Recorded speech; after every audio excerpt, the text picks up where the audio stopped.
Voin hi July ni somni pali sang ni le somni paruk zir top ania Mizoramin pasal thatchuan kan nei le ta e Maharashtra a powerlifting championship nei zo taka aizol tlang nuam veng pachak strongman Abraham Lal Thakima AB chuan gold medal pali ngot la in khovel in ilna world championship USA nei tura India IO in akaldone AB hi naktu July ni somni panga sang ni le somni paruk in rin ni hian Lengpui airport a ropui taka muatum ani e tuna mizo pasal thatchuan AB a kan biak na voice record I han ngai thate ang u AB Oh yeah. kan volom cheve Okay. Thank you. kan lo pu che Yes. MK a Oh. alo mo me maya hanin ko cha kom ka te kan ron kol ngot che Ani. kan lo fiat danin National Master Equipment and Classic Powerlifting Championship Master category 93 kg goal lanin kan lo sia chu ro pui ka kan tin lutuka chu mai ba ka hami bin hun goal ilak theina khan goal kha pathum lak thote kha in nei ti te khan an soya Gold Cup ali ni chu overall ne khan mo. Gold Cup ali. Tula ya chu thelam pang hi kan ka sheve lova goal kin la hi aro pui lu tu ka hemi chan chin ka zo thiam chi alo che nangin abula tang de ulakin khongai min fil te a tuna goal in la chon dan te khoi huna nge ti te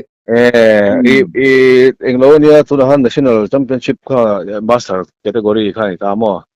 hi master 1 2 3 4 ring in chenta master 1 hi kum somli atanga kum somli pakwa khamin kar khan ni top ta master 2 hi kum som nga atanga kum som nga pakwa master 3 kum som ru atanga kum som ruk pakwa master 4 kum som sari atanga som riat anga ri chumo khan ni ta tian hei nya khai po master ka wai khat juk khel ve na ni ta upa de an khel thin ti chu ka hre to tho nangin ma se mi nge in kan jung pu hei mi zawa chuan hei kum ei po hi tam tak chuan ti to su I kum tam to hi min ti ta ma ro chu kan juk khela ti hian kum som sari tang som ret in kar apo khel turan lo lom ve zela yam khop khan hei mi ra ma chuan nge yu pa to a in ti lem lo wa an lo tinasa an lo tui boka ro pui khop mai nia chuan chu kan soi ma sa tuna ka khel na tak hi 93 category a ka khel ta chu hei 83 le mo 93 in kar khel body weight a khan chu ta chuan kan han englawa squat a khan gold medal kala chuan ke som zati somret ka squat ta mo chuan gold medal kala bench press a khan za som sari ka bench a chuan chu me chu gold pui boka deadlift a khan 270 zani som sari ka deadlift la ta kami kha ka gold pui la ta chuan a vai in overall a khan ka gold vet boka chuan overall a khan pakhan la ta taro chuan chu me chu ka medal la dan chu nia chuan strongman min select dan tak hi chu chuan overall anga khan kan body weight atanga a choi rit ber khan sang ta ni chumo ti khan ta IPF calculator hi om ta chumi ta chuan chut ta ti khan kan choi zat le kan body weight kan ke mani choi zong a total kha kami le kan body weight kha an calculate ta ta kan englo sang ber kha overall champion ang khan ni ta mo strongman an than ta chu ti chuan gold kha in lata a intiga nge kha khami inti siak na kha in be ni som pare ta tanga ni som ti pathum in kar kha ni ta mo chuan ema khel tak hi ni som ti za na ni chu chu World Cup chun kum Khan atuk zan no oh tuk zan oh kami kha hei tuna kan khel dan hi a fu lo ang ren khop me a weights tina khan an tam ma wang khan kan an khel re kan fami ta kan khel re chho zel chia e mani kan khel ve me chuan dar so pati le tan ve pe to dar khat to na kan tan chawa khai ha po tak don ve hau tak khop mai in bo chai nan pun kan khel thei lawa ke ma chau po ne lo mi dang po khan ni vek don thowa ka tiang huna practice khan om ngai chong lawa ama kan khel tlai kan khel nge kha ngai ta chia tu program ka full tho bok sia mo tu wang chuan kan khel nge kha ngai sia kan khel zo me chuan dar thu mo per to khai tak chu male ha po chuak thei lo ni ver mai mo du ang in khel thei lo chu male maro chu pathian zara gol chu ta alom om hle ni kelin tam hle ni mo anom weight tin tha 74 83 chu mai chian tel ve bok sia mo mai chian nen kan khel vek khan ain dot khan weights chumi chu an khel ma sa adot le khan khel le ti khan ain dot khan kan khel so sia an chu weights ina khan a khel khan an than nem do wang khan kan tlai ta ni chu mo an ni tak chu chuan mo ebi mizo mi dang an om vem mizo khel an om lo ke ma chia ka khel an ni kan ko chin min kal puya kan ko chi lol mon puya to chong puya ka ti me mo chu mi jo men troya chu mizo ram tang khan eng be chana kal nge ini kha Mizoram Powerlifting Association mingin kan suak ta mo kan association in mentir ta kanya ayo ani tak chu ti chuan kan lo hriat thoi danin ami in gol pali in la ta kha India ayo in world ta USA an thang chuak a om chuna ni ti che kha khalai te khan soi sia deu te a hi tun championship hi October tha USA Reno championship tour selection khani ta mo tu hey selection ania ka gold zong hi an kalpir thin ang khani ta tuan khan ka gold ta an select na tak hi chu an la ti chuak chi lo nangin selection ani nangin select anga chu kai ngai abo kai ngai me select chu kan ni anga chu kan ngai ni chu darana ma pa khom chuang thek ro ni mai ani tak chu fan ro pu em ti chuan ni le a khami a category kan ti a khan weights tina khan hey selection ani bang khan weights tina khan an gold medalist ho chu kal vek turang ai chu nyang chu state sang khamo chu tian chuan nang ma khan 93 93 I or in India I or in 93 category akan kakal le don ang chunya fan ro wi selu le pathian zara damna kal nge tura ngai taila chuan ni le in ti kha i ne so view nge i ti deuh trok kha zandar khat chho bor vela in an do kha ni sia so soi no khat yang huna kha chuan hei lo chau nen har sa khop mai bo sai nang pon ka khel thei lo ni ber mai mo ka total tu mangjat po ka total phata lo wa ma se tian zar gol phato ta a hun pa ngai ke mai la khel hun pa ngai anga chon khel thei lang chon tu nai khan ka khel that ka bai se mo kan khel lai ma ka wang khan ni ka ringa asan chu ka in warm up na po khan afarit ka tireng mai mo tian hei ka duai khana kari nai khana rit lek mai hupur ve du reng khop mai mo han khel lon tak chuan kan chan tlai tu kha warm up na tang khana rit ngal deu tul lom mai nia ke ni zo tan pe chuan ran lampang te kha chu te ro chol kan man kha nia chi mi dang ho po kan eng lawa kan sai vel khan an mi pon an ti ve tho voi na nga chu khel lo mai tur nia an tia ma se atu program pha full le tho box sia kha wang khan khel nge kha ngai ta sia kha wang khan ya ani tak chu chuan har san ti ve vek tho mi dang ho po khan mo ka tiang huna kha chuan don nu tuk chuan e bi mo ye mizo wa chuan nang ma che ni state tanga hian manipur kan ti mo kha tiang state fen om te hi telan I om an oma maro chu kan wei da khan manipur pa pakathiam ve silver la kha o manipur mi nia o police a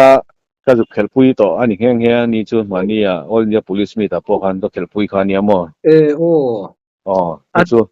tun to ba khan gain mole ni chu mo ani kan tak khel tun le to o a thave thokhat hle ni mo ba ngai ve tho ani tak chu ro pui khop mai ti chuan nak tu khi ron ho to nin kan lo ria khalai vel kha timing vel nin sil the ye nak tu khi kan sumang kan ron kal thei chuan dar som pani le som panga vel ron seng tur kha chu kan ne khita a leng pui mo o helai a dar kwa le som nga kha kan so hun tur kha nia thalai kan ron thlen hun tur kha som pani le som panga o ke ni te pon lo mo chu kan han tuma wa ru pui ve ti chuan in nang ma ni lam khan muak tu te kha nge han bo ta te kha om kha kan association lampang hian min ron puan tuma ka thian te ne po hian ron puan min ron puan ve khan tum hlom ma chuan kan veng hian kha kalo sia kan nu in min ron sila mai ka te khan an puang an awan tia hei veng nga huang chi te kha an lo re la ni oma a chu tu ti klak chu ni lon rin lo deuh mai ti khan lo ti roi me ro pui lo mom ru ni na za tha ang reng jok ka te ke ma pi chu mo in thok ri ma kha ai ro pui le mo phui nom chuang hei nem le tak taka lo khop mai ti chuan in a tir lama in zo om tak khoi hmuna in zu kha in zu kan zu khel na hi maharashtra aurangabad inia mo aurangabad ania garkheda stadium ti ania mo an sport mun ve deu ni mun po zau tha sport discipline sang heu an ti thin na ni om tak ani tak stadium kha ti chuan mo epi che hemi din huni thlen ma hian enge mo medal enge mo don khai nei to sim sim kha nei ve nual to min silte I hom te kha khonga in state championship ve hi chu ka pathian za la hei ka wait khelna hian goal thi kala la ve deuh chak chara sang hi som paruk atang khan ka khel thana mo ka khel ma sak bera khan kam khel ma sak ber kum khan 83 ka khela chu chuan silver kala aba kha chu ka goal ve deuh char char ta chuan 93 ya khan ka khel chho le ka goal ve le char char chuan 105 category khan ka khel le chumi apo chuan ka goal ve char char ni kum masa khana mi kan silver ve se wa chumi tum chuan chuan aba kha chu ka goal ve le char char ta tuna hian ma se 93 tang khan da 105 tang khan kan down le 93 apo ka khel le mo chuan hei north east national north east po kha ka khela east india po ka khela chumi apo chuan ka goal ve char chara chuan national a hian voi khat ka khel ma sak berin ka silver a dot ka gold ta a dot le khan ka bronze a voi ni hi ka bronze a tuna hian ka gold le chen ni chu van ro queen gold to re maya listing be ga chen ti kha kan lo piat lar ve khai ni to sim maya chu lo po hei all india police ka khel po ka mo all india police and sports kan nei china chumi a chuan hei ka gold ve char char po ka hei tuna hian gold medalist sang chu ni ve chumo kai mani ve ta chuan all india police a po ani tak chu hei nghe kan achievement jang kha sei deuh tur kha mi te deuh in ka sei turin ti pui mai kan sa kha mizoram pachaka teng te po khan khel ve le zela mizoram pachaka khan ka khel ma sak jok 2019 khan pathum na kania chuan 2021 kan nei le mi tum khan pani na kan ni le chuan police nge mizoram police sports anga hian unit sports kan nei anga chuan strongman hi voi thum kan nei ko chumi chan kala goal ve ve kamo ron 2019 kum khan north east strongman kha shillong kan ju khela chumi po chan ka goal ve le boka yang goal tu kala ve mol mol ka pathian zara mo kala ve sam ko chu van ro pui em in ron kal huna te po I gol don te medal don te thana pui te po cha kum to le maya atam tham ve to don khop maya ve chau ta mai ni pathian zara zo fa he tiang mi chuan kan nei cheu hi kan chuang tak zet chewa tho point thok rim ti a chianga alo bom khop mai ti chu ne kum engza ti ni atang nge he tiang game hi ilu tan cái khi cái hút phải mo sáng ni som ni sáng ni som bằng hàng chỉ mình cái trần chắc là có bận mới quá này chứ chú các khel trần hi sáng ni som bằng cái trần hi khel ta mo khel trái à này mo anh tak chua cái trần trần cái tí châu về chợ đó hay có tiền ra là sự cần chỉ xem nó cái là cho về anh cái đó mà đi thấy tốt in cái tập kỹ sư hay anh hôn này ăn rong rong gần băng về này chứ mà anh chu lom đâu quên nó lại đến chuẩn nó thì chuan đi mo căn cứ đi chu USA World ta khát ya han ti tur khan akal ve po hi hau tak donin ka riani in le han in sen so te po khang te po kha eng angin nge nang ma sum te po seng ma sa thin hian ka ringa heng te hi nang ma hian sarkar lama tangin mo enge mo sponsor tu emo nang ma handu sak tu emo te hi itong ve to em nge nang ma poisa hi tong ve thian te le hei kan ho tu te po in pui na sa kan thian te yang rang te pon hei kan supplements te min sponsor ti han engemo til ti sak tu chu kan nei ve na sa tho mai pathian zara hei sarkar atang hian chuan hei kan kalna vel hi min tum sak ani mai a ran pain sarkar tang chuan khami englo na turang chi le le in ti vel hi chu hil harsa ania chan chu game thang hi kan tam ve a sarkar hian sum hi khatiang turang kha chuan a dai big don lawa hei kan jin na turang chi hi chu hei association tina hian sarkar hian sum hi chu kumtin hian a englo ve a pe ve a mi tang chuan sarkar sum chu kan hmang tho ta ni chu mo association ai o kan kalta ti khan kal na man te hi chu ti kan afriang deuh te chu kan kalta in set to hi chu mani in set to hi chu thil hi om lo thei lawa ni kha chu kan soi zia deuh zawk chu hei min fiam mi tam tak te chuan lo ninga tlem te pon an lo sak pui ve pha ta a khang mai bor ve la kha chuan sarkar lam le a indian mo atang kha chuan sum hlom han tiang kha chu in la khatiang kha chu la kan la nei chia lo ani ber re an hei tu na zin le thei don ta ila khulai kal lon te po khan a hau tak viu don a hau tak po mo chu lom sum se nei chu chen lai chon mel thiat cha le khatiang thian cha te te khana min on tek be zeu te po hi a ma ama ro chu zin hi chu hau tak su ma ni dik akal man de wat pe ke de po ha hau tak mo dik chi ama ro chu hey minister kan nei tha a pute te po promote tu thata kan sarkar te po sarkar tar tha ania room le chuan tiang te chu an ron ngai sak vel chho tura ngai tai la te ro ni te le me ti chuan mo voi khat chi tom nan di